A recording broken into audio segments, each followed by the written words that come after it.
आप लोग जानते हैं आज तिल संक्रांत का पर्व तिथि तारीख के अनुसार आज है, और तिल संक्रांत के पर्व के दिन आप लोग जानते हैं ना क्या होता है, तिल और गुड़ खाने का विशेष महत्व है ना। आज तिल और गुड़ खाने का विशेष महत्व है। मराठी बोलते तिल गुड़ खा गोड़ गोड़ बोल। किसका पौराणिक महत्व?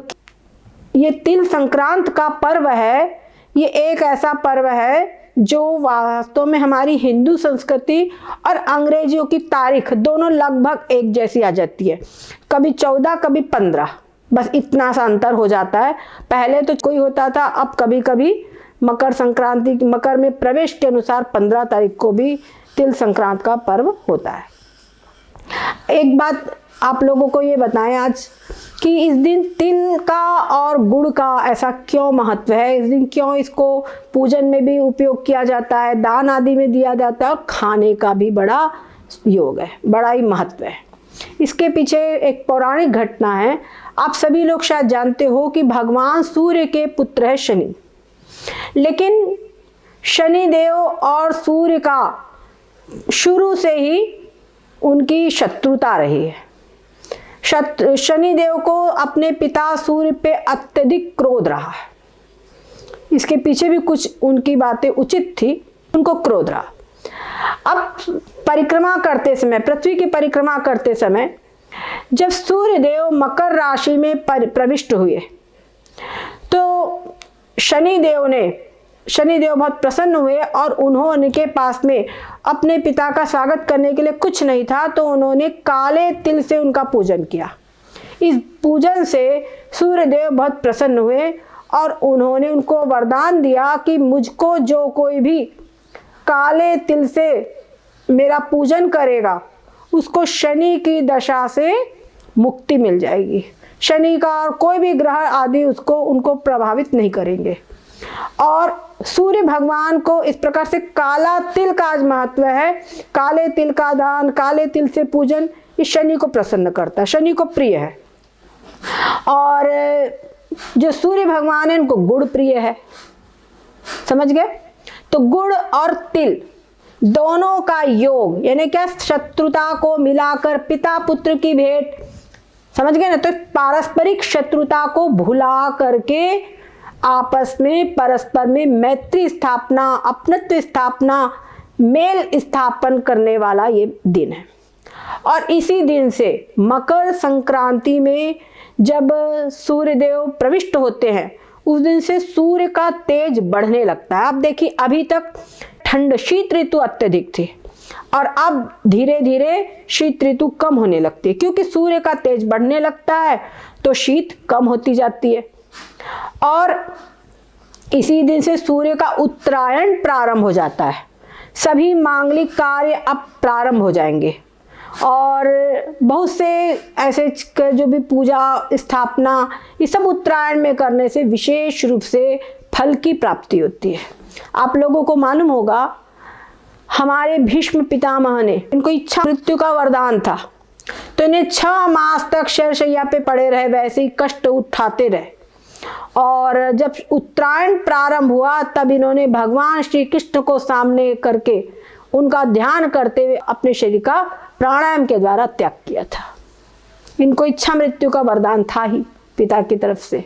तो मकर संक्रांति का पर्व है, ये एक ऐसा पर्व है जो परिवर्तन का, बदलाव का और खुशहाली लाने वाला, बैर खत्म करके मित्रता स्थापित करने वाला पर्व है।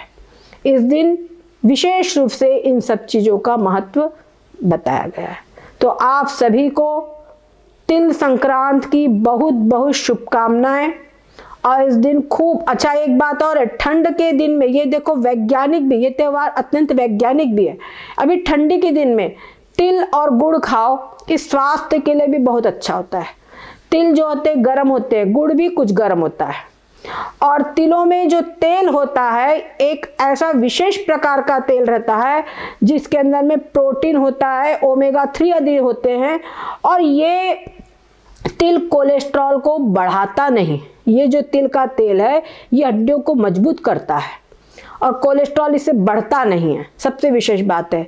अगर तिल का तेल, ये ठंडी के दिनों में अगर तिल के तेल का प्रयोग किया जाए, तिल को खाया जाए तो शरीर मजबूत होता है, हड्डियां मजबूत होती है, शरीर की रोग प्रतिरोधक क्षमता मजबूत होती है और हृदय भी मजबूत होता है। इसमें अच्छा वाला कोलेस्ट्रॉल शरीर को प्राप्त होता है और खराब वाला कोलेस्ट्रॉल जो ट्राइग्लिसराइड है वो कम होता है।